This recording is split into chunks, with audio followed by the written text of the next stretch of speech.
Bom dia, boa tarde, boa noite.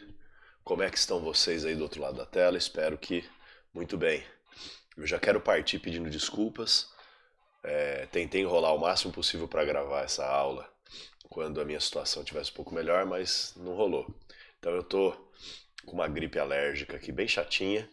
Tô com a minha voz extremamente nasalizada, tô com a respiração bem congestionada. Então, por favor, compreendam, tá bom? Nós vamos conversar, galera, hoje sobre história do Brasil. E o nosso assunto, dá uma olhadinha aqui comigo, é crise do sistema colonial, as revoltas emancipacionistas. Ou seja, nós estamos tentando discutir o processo de independência do Brasil. E para entender como é que foi esse processo de independência, a gente precisa entender que ele faz parte de uma conjuntura mundial mais ampla e que isso vai ter reverberações no Brasil. Essa conjuntura mundial mais ampla vai ter influência no que está acontecendo aqui no Brasil. E essa influência vai se materializar na forma de algumas revoltas. E é isso que nós vamos tentar entender. Relembrar o contexto, nada de novo, principalmente você que vem acompanhando as nossas aulas, as nossas sequências, e já sabe do que estava rolando no mundo. Olha só o que estava rolando no mundo. Estava rolando uma crise geral do antigo regime. O que isso quer dizer? Quer dizer o desenvolvimento daquele processo histórico que a gente chamou de a Era das Revoluções, ou seja, a ascensão do pensamento iluminista, com a sua proposta de liberdade política e econômica, a ocorrência da independência dos Estados Unidos, que foi o primeiro movimento político colonial de emancipação e independência nacional. Nós temos a Revolução Francesa e as guerras napoleônicas tendo um grande impacto na Europa, tanto para espalhar as ideias iluministas, quanto para reconfigurar o cenário do poder político no continente europeu. E nós temos a Revolução Industrial e seus desdobramentos a partir da Inglaterra, que é a mudança na economia capitalista, que vai levar a Inglaterra industrial a ser a nova potência econômica capitalista do mundo, enquanto que os países mercantilistas, como Portugal e Espanha, entram em declínio, né? As especiarias e produtos coloniais estão perdendo valor e perdendo lucratividade por causa da concorrência internacional entre os países colonialistas, né? Portugal, Espanha, Holanda, França, a própria Inglaterra. Todo mundo tinha colônia em algum lugar, especialmente aqui da América, na América Central, e fornecia, né? Essas diferentes colônias forneciam especiarias, açúcar, tabaco, cacau, enfim, e isso levou a uma concorrência internacional muito grande das potências mercantilistas pelo comércio desse tipo de produto e, portanto, a um declínio na sua lucratividade, uma queda no preço e um declínio na sua lucratividade. Enquanto isso, a indústria era o novo motor da expansão da economia capitalista por gerar um novo modelo de exploração do trabalho, um novo modelo de produtividade da fabricação de mercadorias e, portanto, uma nova margem de lucro pelo fato da mecanização da produção econômica gerar uma queda nos custos da produção e permitir uma ampliação dos lucros. Então, quer dizer, com isso tudo acontecendo, o próprio antigo regime passa a entrar em crise. Por quê? Porque o iluminismo vai questionar o absolutismo, o iluminismo vai questionar os privilégios do clero e da nobreza, o liberalismo econômico vai questionar a intervenção do Estado na economia e o controle do Estado absolutista sobre o processo da expansão comercial e econômica do capitalismo. E como o sistema colonial faz parte de todo esse esquema mercantilista, absolutista do antigo regime, claro que a crise do antigo regime também afeta as relações metrópole-colônia. E claro que as contradições internas da exploração colonial, ou seja, os altos impostos, os abusos de poder das metrópoles europeias, o desejo das elites coloniais locais de terem liberdade econômica para negociar os seus produtos, escaparem do monopólio comercial metropolitano, tudo isso vai ser um conjunto de fatores internos e externos que vai levar ao desmoronamento do antigo regime na Europa e, consequentemente, ao declínio do sistema colonial aqui na América. Então aí a gente vai presenciar a independência dos Estados Unidos dando pontapé inicial nesse processo, mas vão haver movimentos separatistas, independentistas, essa palavra quase não sai por causa do congestionamento do meu nariz,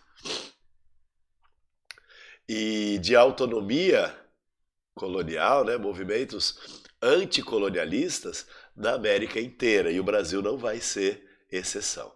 Então o que vai acontecer aqui no Brasil? Aqui no Brasil, na segunda metade do século XVIII,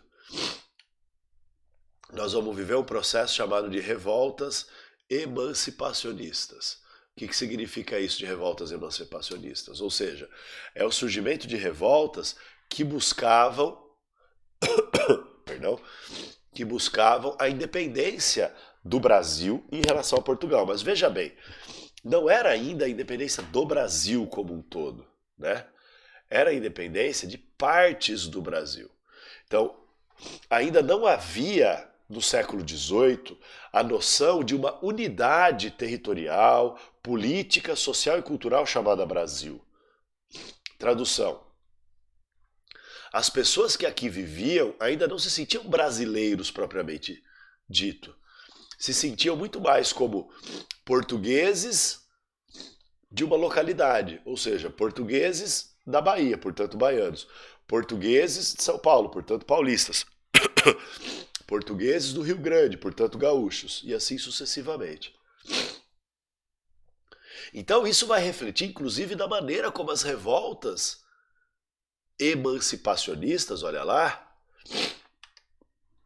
vai se refletir na maneira como essas revoltas emancipacionistas vão se manifestar na prática, porque não serão revoltas que se voltariam para a construção de um movimento geral de independência do Brasil como um todo. Não, seriam movimentos, foram movimentos que tinham como base a ideia da independência de regiões do Brasil. Então veja, nós vamos ter 3 grandes revoltas emancipacionistas no Brasil da segunda metade do século XVIII.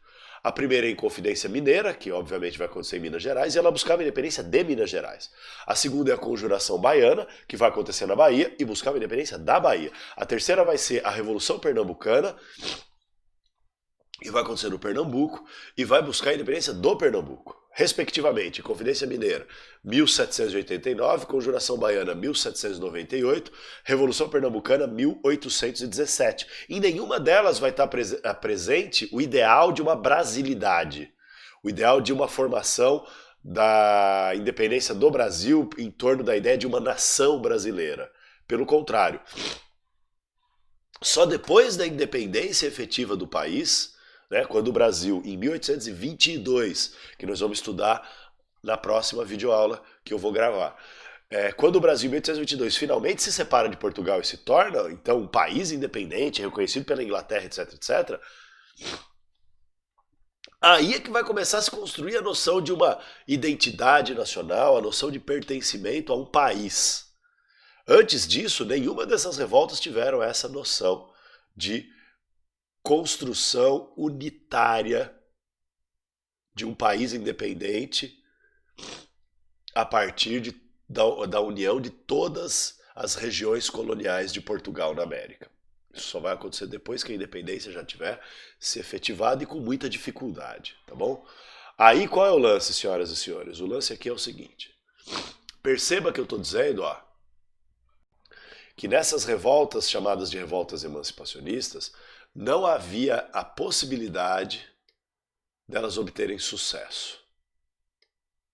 Por quê? Olha só que interessante. Primeiro, só é possível ter revolta emancipacionista no Brasil a partir da segunda metade do século XVIII. Por quê? Porque é só a partir da segunda metade do século XVIII que há uma conjunção de fatores internos e externos que vai favorecer o surgimento desse tipo de ideal de independência. Então, qual é a construção desses fatores? A construção e a difusão das ideias iluministas, a independência dos Estados Unidos, a influência que ela teve nos intelectuais do resto da América, nas elites coloniais, em parcelas da população colonial do resto da América, no sentido de construir uma concepção de que era possível a vitória e o sucesso de movimentos de independência e emancipação nacional, né? Movimentos anticoloniais. A Revolução Industrial, que se desenvolve na segunda metade do século XVIII, vai ser também um combustível, tanto porque vai levar à crise das potências colonialistas, a crise de Portugal e a crise da Espanha, e essa crise vai fazer com que Portugal, no caso do Brasil, aumente os impostos, as arbitrariedades, os abusos de poder e a exploração colonial.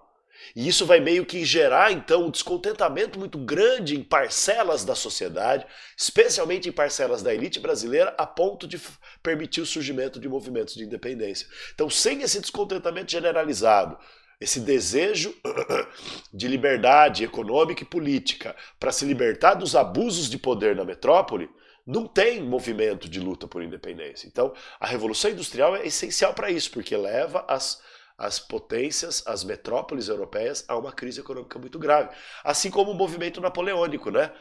A era napoleônica, decorrente da Revolução Francesa na Europa, reconstruiu o equilíbrio político e econômico do continente europeu, fortalecendo ainda mais a Inglaterra como grande potência industrial e as potências ibéricas como países periféricos, né, Portugal e Espanha como países em crise periféricos pelas guerras napoleônicas, e isso também aumenta o grau de abuso e exploração metropolitano sobre as colônias e vai aumentar a chance de movimentos de luta por independência.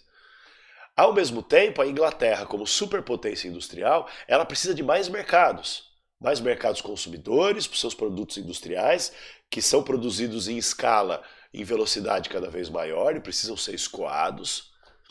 Então, o Brasil, sendo colônia de Portugal, não é um comprador direto de produto inglês. Portugal, a burguesia portuguesa compra da Inglaterra e revende no Brasil. Então a Inglaterra vai pressionar, vai apoiar e vai querer mercados mais livres. O que vai também ser um fator de impulsionamento dos movimentos de independência aqui na América, inclusive do surgimento de movimentos no Brasil. Então, quer dizer, esse cenário complexo é o que vai fazer com que as revoltas emancipacionistas possam acontecer, tá bom? Só que atenção, elas vão ser todas baseadas no pensamento liberal. O que quer dizer pensamento liberal? Ideias iluministas. Mas isso não significa que vão interpretar as ideias iluministas do mesmo jeito. Por quê? Porque uma coisa é a maneira como as elites interpretavam o pensamento iluminista. Quais elites? Tipo, a elite mineradora da região das Minas Gerais, a elite açucareira das regiões do Nordeste, né? Pernambuco, Bahia, enfim. Outra coisa é como é que o povão, pobre, livre, de baixa renda, interpretava essas ideias iluministas que sim, também vão se espalhar nas camadas populares e vão representar fundamentalmente ideias de direitos, de cidadania, de igualdade, de combate à opressão. Outra coisa ainda é o significado que essas ideias vão ter na cabeça das camadas médias urbanas, né? As classes médias intelectualizadas vão interpretar esse pensamento iluminista a partir da noção de liberdade e a partir da noção de cidadania. E outra coisa ainda é a maneira como os escravos, sim, os escravos também vão ter acesso, claro que não em massa, claro que não de uma maneira sistemática, mas também vão ter acesso a esses questionamentos que o iluminismo trazia. E obviamente para os escravos, o pensamento iluminista vai significar algo absolutamente anti-escravocrata, que vai questionar as próprias estruturas da exploração e do domínio das elites sobre a população escravizada. Então, quer dizer, os movimentos que vão surgir no Brasil nesse período, olha só, eles vão refletir essa diferença de ideário, essa diferença de concepção sobre o que é o liberalismo, o que é o iluminismo e qual é o direcionamento que essas lutas vão dar ao movimento de independência que vai surgir nessas revoltas, tá bom? Então, olha aqui. A Inconfidência Mineira vai ser o primeiro desses movimentos. E ela vai surgir em 1789. Curiosamente, no mesmo ano que a Revolução Francesa começa na França. A Inconfidência Mineira nasce como um movimento da elite da região mineradora. Então é um movimento de independência das Minas Gerais, no máximo expandindo para a região de São Paulo, para ter uma saída para o mar, né, já que Minas Gerais fica no interior.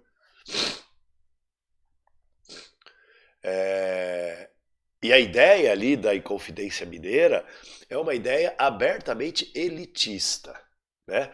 As elites intelectuais e alguns grandes mineradores eram os verdadeiros cabeças dessa revolta, que tinha por princípio básico a independência de Minas Gerais para a formação de uma república, com divisão de poderes, né? Que é aquelas ideias unistas clássicas, liberdade de expressão, liberdade de participação política, liberdade econômica, mas que não tinha um consenso, por exemplo, sobre libertação de escravos.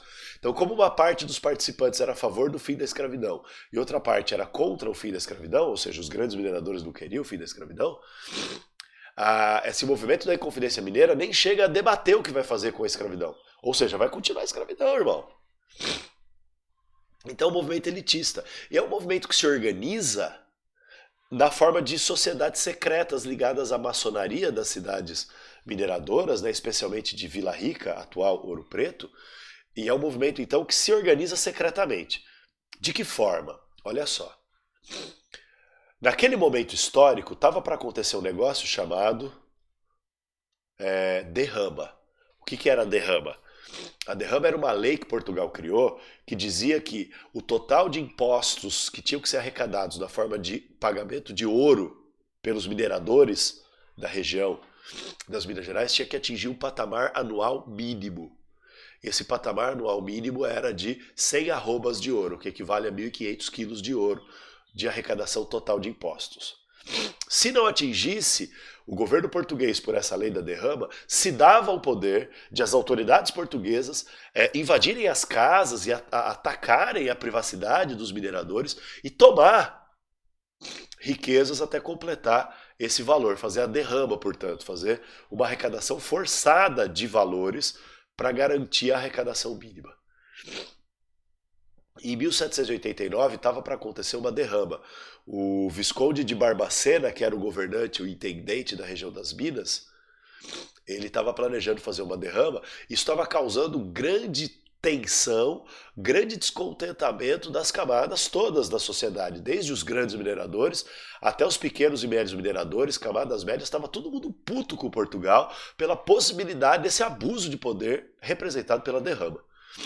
Então o plano da Inconfidência era um plano secreto, né? Por isso o nome Inconfidência, porque era para ser um segredo. Mas não foi. A notícia acabou vazando. Então o que acontece? O Visconde de Barbacena acaba cancelando a derrama e fazendo uma profunda investigação sobre as denúncias dessa revolta. E ele descobre algumas pessoas ali envolvidas e promete para essas pessoas o perdão das suas dívidas de impostos para com a coroa portuguesa se essa galera soltasse o verbo denunciando o que ia acontecer nesse planejamento de revolta aí. Então a revolta, a Inconfidência Mineira é uma revolta que nem aconteceu na prática. Nem chegou a acontecer, porque ela foi descoberta antes. O que seria usado, né, pelos inconfidentes, a derrama, para aproveitar a revolta do povo, para estimular o movimento de independência, acabou cancelando, né, o governo português cancelou a derrama. Então não teve derrama, então acabou não tendo essa forte tensão e esse forte descontentamento popular, que seria o impulso para a luta revolucionária de independência a partir dos planos da Inconfidência Mineira. Os planos foram denunciados para o governante português da região e a Inconfidência Mineira não conseguiu obter sucesso, não conseguiu nem sequer acontecer. Todos os líderes foram presos, só que de todos esses líderes presos, só um acabou sendo condenado à morte como culpado pela revolta. O único participante que era de origem das camadas populares de Vila Rica. O alferes, que é uma espécie de guarda municipal, chamado, apelidado de Tiradentes, o famoso Tiradentes, Joaquim José da Silva Xavier. E aí o que acontece? Acontece que os líderes mesmo da revolta, que eram as elites mineradoras riquíssimas, os caras acabaram tendo sua participação na revolta não perdoada, mas transformada em punições menos severas, como multas e perda de propriedades. Os membros os participantes da revolta, os líderes da revolta, que eram intelectuais, mas não eram da elite super rica, eram ricos, mas não super ricos, essa galera foi degradada, sua punição foi transformada de morte a degredo, que é exílio. Então foram expulsos para a África. Inclusive, alguns poetas, né, como o chamado Boca do Inferno, lá o Tomás Antônio Gonzaga, o Manuel da Costa, esses caras foram degradados, foram expulsos do Brasil. E a única pessoa que foi mandada para o Rio de Janeiro para ser julgada, foi julgada como traidor do rei de Portugal, traidor da pátria portuguesa, traidor do rei, né, da monarquia, e foi morto como, né, enforcado como líder da revolta, foi Tiradentes. Ele acabou assumindo a liderança, assim, né, a culpa pela revolta, em nome de salvar os seus companheiros, mas na real, o rolê é o seguinte: a justiça do antigo regime, porque é o antigo regime, Portugal é um país absolutista, ela é baseada na ideia de vingança. Então é uma justiça exemplar. É para mostrar o que acontece com quem é filho da puta de desafiar a autoridade do rei absolutista. Por isso que o Tiradentes foi morto, enforcado, depois foi esquartejado. Seu corpo foi cortado em partes e cada parte foi colocada em exposição para que todo mundo, nas entradas de Vila Rica, Ouro Preto, para que todo mundo que entrasse e saísse da cidade soubesse o que acontece com quem desafia a autoridade do rei de Portugal. Então veja bem, Tiradentes é o pobre que morreu na revolta dos ricos. Por isso que depois que o Brasil ficou independente, Tiradentes não era herói desde a independência, viu? Quando o Brasil ficou independente, Tiradentes continuou sendo considerado um vilão, um bandido, porque o Brasil ficou independente e continuou sendo uma monarquia. E como Tiradentes participou de uma revolta republicana, ele continuou sendo considerado um marginal. Quando o Brasil virou república, em 1889...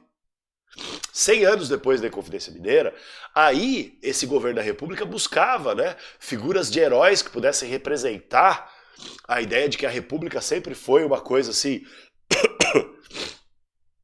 pela qual o povo brasileiro lutou. E aí o Tiradentes foi transformado em herói.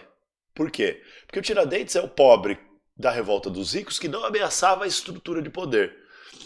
Lutava pela independência de Minas Gerais, lutava por uma república, mas não ameaçava a estrutura de poder, porque a Inconfidência Mineira nunca falou em reforma agrária, nunca, né, divisão de terras, nunca falou em fim da escravidão, nunca falou em uma democracia real. A ideia deles era voto censitário, né? Ou seja, sem participação dos pobres. O Tiradentes era só uma tentativa de ser um elo, né, um elemento de ligação entre esses líderes da revolta, que eram da elite intelectual e econômica das Minas Gerais, com as camadas populares, que era quem ia lutar contra a derrama para que isso virasse uma revolta contra Portugal pela independência, entendeu? Então Tiradentes virou herói da história brasileira porque é o rico que morreu, é o pobre que morreu na revolta dos ricos. Agora, a Conjuração Baiana é um rolê bem diferente. A Conjuração Baiana acontece 9 anos depois. Ela acontece num momento em que a Revolução Francesa já tinha acontecido, então o mundo já conhecia as ideias do iluminismo radical, não só teórico de pensadores iluministas como Rousseau, Denis Diderot e outros, mas o iluminismo radical na prática. Já tinha acontecido o governo dos jacobinos na França, né, que fez reforma agrária, que fez democracia com voto universal, que fez libertação da escravidão nas colônias francesas, que fez reforma agrária, já falei, né? Que fez, enfim, a lei dos máximos, que limitava o preço dos produtos para que as camadas populares pudessem ter mais acesso e melhorar suas condições de vida, melhores salários e coisas todas desse tipo. Então, em 1798, todas essas ideias e ideais iluministas radicais já eram conhecidos no mundo e também no Brasil. Então a Conjuração Baiana vai eclodir como uma revolta inicialmente semelhante à Inconfidência Mineira, mas que vai ganhar um outro caráter muito mais radical. Por quê? Porque o que acontece na Conjuração Baiana é o seguinte: ela começa como uma revolta dos ricos também, né? A ideia dos ricos era da elite baiana, também uma revolta de independência regional, que não tem a ideia da independência do Brasil como um todo, só da região da Bahia, blá blá blá, etc. No máximo se espalhar pelas regiões ali do Nordeste, Rio Grande do Norte, Alagoas e tal. Mas é uma revolta que nasce em Salvador. O nascimento da revolta, na verdade, tem três origens, né? A primeira origem era o fato de que Salvador tinha deixado de ser a capital do Brasil por conta da mineração, né? Em 1763, a capital tinha passado para o Rio de Janeiro. Isso tinha enfraquecido muito a Bahia em geral, e Salvador em particular, como centro econômico e político do Brasil. Então, quer dizer, esse cenário de virar uma região secundária levou a uma decadência da região da Bahia, e isso era um problema que vai ser um dos elementos que influenciarão na ocorrência da Inconfidência Baiana, da Conjuração Baiana. O segundo fator é o seguinte: desde que os holandeses foram expulsos lá do Brasil, o açúcar tinha entrado numa crise. E essa crise do açúcar levou muitos grandes fazendeiros da Bahia, de Salvador, ali daquela região do Recôncavo Baiano, a diminuírem a produção de açúcar. Então ficou muita terra em grandes fazendas, né, os engenhos, muita terra que não era usada diretamente para a produção de cana, pela queda econômica do açúcar por causa da crise do açúcar. Então o que vai rolar? Em muitos lugares, o que vai acontecer é que camadas populares, né, gente pobre, branca, negra, mestiços, etc., ex-escravos e tudo mais, vão, e descendentes de escravos, homens livres, descendentes de escravos, vão fazer acordos de parceria com fazendeiros para plantar, para ter o acesso à terra, plantar a subsistência, plantar para o comércio local e tal. Então, não é que vai ter uma reforma agrária, mas a crise do açúcar vai levar a uma decadência de muitas fazendas de açúcar e a uma certa distribuição do acesso à terra. Então isso vai levar ao surgimento de uma camada popular, não em ascensão, mas uma camada popular que conseguiu ter alguma melhoria econômica. Enfim, guardem isso. Aí quando chega esse final de século XVIII, estava rolando, além da Revolução Francesa e o radicalismo jacobino, aquelas fitas todas, estava rolando uma mega ultra master blaster gigantesca revolta de escravos no Haiti. Né? A independência do Haiti, o Haiti foi o segundo país da América a ficar independente, o Haiti era colônia da França, e estava rolando uma revolta de escravos no Haiti, que vai ser inclusive desde 1791 até 1798, depois isso vai alimentar uma guerra de independência do Haiti até 1804, o Haiti vai ficar sendo o segundo país independente da América depois dos Estados Unidos. E essa grande revolta dos escravos do Haiti colocou a população negra haitiana, que era tipo 80, 90% da população, num papel de protagonista político. E essa revolta de escravos do Haiti virou um verdadeiro fantasma de ameaça do que poderia acontecer em outros lugares da América se os escravos se organizassem, se a população negra se organizasse para combater não só, né, a situação de domínio metropolitano, a situação colonial, como combater, usando ideias iluministas radicais, a própria condição da escravidão, as próprias estruturas da economia de plantation e da sociedade escravocrata. E socialmente falando, a Bahia é muito parecida com Haiti. Uma grande porcentagem da sociedade escravizada e os homens livres, uma grande proporção de negros e mestiços. Então, nesse cenário, o que acontece? Vão acontecer dois elementos. O primeiro elemento é que a independência do Haiti vai ser uma espécie de inspiração para esse iluminismo radical também se espalhar ali na Bahia entre a população pobre, preta, mestiça, livre ou escrava. O segundo é que, como a guerra toda no Haiti, o Haiti era um grande fornecedor de açúcar para a Europa. Então, com a treta toda no Haiti, há uma queda da produção do açúcar naquela região, o que faz crescer a economia açucareira na Bahia. Isso é chamado de renascimento do açúcar.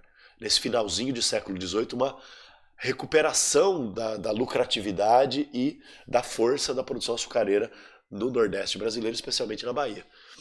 E aí o que acontece? Nesse renascimento do açúcar, é claro, Portugal quer cobrar imposto pra caramba, isso gera descontentamento da elite colonial baiana, que não quer pagar tanto imposto e não quer ser dominada desse jeito abusivo pelo governo português. Então veja, motivos semelhantes da Inconfidência Mineira. Só que tem um pano de fundo aí, né? O pano de fundo é o descontentamento das camadas populares negras e mestiças e dos escravos. E a difusão do iluminismo radical depois do período jacobino da Revolução Francesa e da grande revolta de escravos do Haiti, que era o terror dos homens brancos na América inteira. Então veja, nesse cenário, o que vai acontecer lá na Bahia? Vai acontecer isso aqui, ó. A revolta começa, a Conjuração Baiana, como uma revolta da elite branca. Parecido com a Inconfidência Mineira. Vamos nos livrar de Portugal para que os brancos governem a Bahia, mas sem reforma agrária, sem fim da escravidão, sem mudança nenhuma. Só que aqui a revolta chega a acontecer.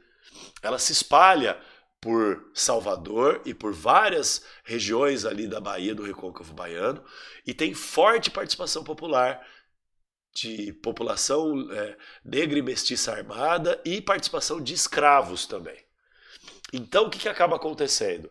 Essa revolta, que era para ser uma revolta elitista, acaba saindo do controle da elite baiana e virando uma revolta popular. E ao se tornar uma revolta popular, o que é que rola? Rola que os ideais mudam. Né? Não vão ser ideais moderados como da Inconfidência Mineira, que é república, com voto censitário, sem reforma agrária e sem acabar com a escravidão. Na Conjuração Baiana vai ter tudo isso. República, combatendo o voto censitário pelo voto universal, pelo fim da escravidão, fim dos preconceitos, igualdade de direitos entre negros e brancos, reforma agrária e todas essas mudanças profundas e radicais. Ou seja, é um cenário assustador para a elite branca, que inclusive abandona a revolta.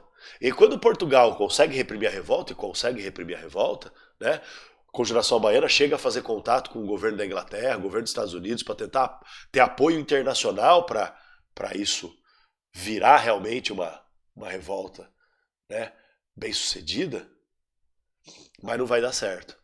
Então a revolta é esmagada, é reprimida, a própria elite baiana acaba ajudando, né, na repressão dessa revolta popular que virou a Conjuração Baiana.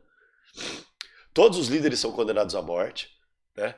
Lucas Dantas, Manuel Gonzaga das Virgens, enfim, Miguel de não sei das quantas, Cipriano Barato, uma galera, né? Desde gente de classe média, intelectual, até gente de origem popular, né? Por isso a Conjuração Baiana é até apelidada de Revolta dos Alfaiates, porque muito trabalhador braçal pobre participou do rolê. Enfim, é uma revolta, portanto, que acaba sendo esmagada, todos os seus líderes são mortos, mas nenhum deles vira herói depois.